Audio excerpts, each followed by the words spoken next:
Presidents Biden and President Trump. President Trump has an international real estate portfolio that he has amassed over decades. I'm quite sure if you go back through all of the hotel receipts before he was president of the United States, that you had foreign dignitaries staying at Trump hotels all across the world. Will the gentleman yield? I'm not going to yield, Mr. Raskin. I'm making a point. Washington is currently standing at the edge of a constitutional cliff, and the view is terrifying. While the headlines are focused on the strikes in Iran, a far more dangerous battle is happening behind closed doors in the halls of Congress. Today, we're watching the final collapse of the War Powers Resolution as the administration bypasses the legislative branch entirely. From Ilhan Omar's fiery floor speech to the silent panic in the intelligence briefings, the question isn't just about Operation Epic Fury, it's about who actually has the power to send American service members into an all-out war.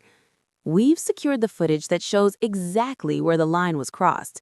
If you think the rules still apply in D.C., you haven't seen this yet. Congressional subpoenas. There was never this circus where he was subpoenaed by House Democrats and he showed up on the Senate side or showed up at the White House to answer in some fake, phony, lame press conference, not actually going to the House and doing what he was compelled by a subpoena to do. Hunter Biden did that. And then he has the unmitigated gall to show up here when we know that we're going through actually the legislation for contempt with, by the way, Mr. Chairman, we should actually get to the legislation of contempt. The speechifying is great, but let's do our business, members. He has the gall to come here, show up, and then when the Democrats are saying, hey, he wants to speak, he leaves. This is a joke. This is a farce. The man has been subpoenaed by Congress. Oh, and by the way, the January 6th committee, Mr. Raskin, which you did sit on, by the way, that was not a normally ordered committee of Congress because Nancy Pelosi did not want the Republican members that then Leader McCarthy put up. According to the courts, it was. My time, sir. Will you yield for a correction? I was respectful of your time. I didn't say anything. So, ladies and gentlemen, let's move forward with our business. He should be held in contempt. There was a subpoena. He did not answer it. Any other American will be held in contempt by Congress. Any other. This is Democrat privilege of the highest order. Let's do our jobs. I yield. Gentleman yields. Chair now recognizes Ms. Ocasio-Cortez from New York. Thank you, Mr. Chair. Just to address briefly, quickly, that moment about privilege and all of this that we're seeing here. It was a very beautiful speech. As also the Republican side had mentioned in their many raisings of the January 6th committee, that it's not just Hunter Biden, you, me, any individual subject to equal treatment under the law, to be held up to accountability under the law, but it is also these committees and this committee that is subject to oversight and law. We must comply with the law here as well. Now, I may be one of the very few people that actually believes in Congress, in this country, but I do, and many of us do here. And we have an obligation to engage in good faith participation to execute and comply with the subpoena. The chairman said in front of the country several times to Hunter Biden, you can show up here in front of the world, in front of the public. Hunter Biden took him up on that offer. He said, I will show up in public. I will show up in public. He showed up here today. He showed up here in the past. And Mr. Chairman, I know you do your best with what you've got, but you've got members here that have submitted falsified evidence to the record. You have members here that have submitted and mischaracterized closed-door hearings, and people want to say back and forth at the end of the day, it doesn't matter what party it's happened from. You've got members who've engaged in revenge porn in this committee. So it is understandable why Hunter Biden would want to testify in front of the public for the American people to be able to witness that testimony for themselves. You've got members who've defied subpoenas. You've got members who we are 1 year into the term asking what the rules are at the beginning of the committee. The book was given to us on day one. And so what we should do is allow the man to testify. I believe in the power of the Oversight Committee. Frankly, I believe in it regardless of whether Republicans or Democrats have the chair, because I believe that this committee should have the power of oversight. And we cannot do that on a partisan basis. And so for that, I implore this committee to allow Hunter Biden to testify publicly. I implore and I ask for that to happen. And we cannot do that by getting engaged in this back and forth on a defiance of the subpoena. Let him comply. Let him do it today. Let him do it tomorrow. But let the man do it. And with that, I yield back to the ranking member. Thank you, Ms. Ocasio. Thank you, Mr. Chairman. A couple of things. First, it was said in this hearing, Mr. Chairman, about you specifically, that you repeatedly said you would give Mr. Biden any opportunity. He could choose which one to come and speak in front of this committee. He could do it by deposition. He could do it by open hearing. It was up to him. The truth of the matter, though, is, members, is that the chairman's words are not binding. Like, no other member's words of Congress are really not binding.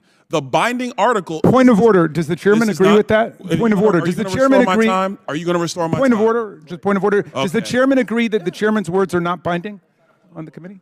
That's not a point of order. It has nothing to do with the order of this hearing. Thank you. Can I go back to 4 minutes and 34 seconds? That's where I was before I was interrupted by Mr. Raskin. Yes, reset the Thank clock. you. Thank you. What is binding is the actual written document, the written language in the subpoena, because a subpoena from this committee is also signed off on by the clerk of the House. That is the binding document that matters here. That is what governs. That's number one. Number two, that was said in this hearing.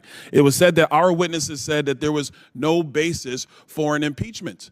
But remember, members on the Democrat side of the aisle, what was said by Mr. Turley at the time was that there was plenty of evidence for the continuation of an impeachment inquiry. And the purpose of that hearing was the relevance basis for an impeachment inquiry. The House has now voted for an impeachment inquiry. And one of the first things that the House did after the vote of an impeachment inquiry was to subpoena Hunter Biden to appear. Hunter Biden has evaded that subpoena. So flagrantly did he evade it that he decided to show up at the Senate side to give a press conference, and Eric Swalwell, a member of the House, helped him get that time on the Senate side to give a press conference. That's a flagrant violation of a congressional subpoena. Secondarily, he has the gall to show up here when we're actually discussing contempt.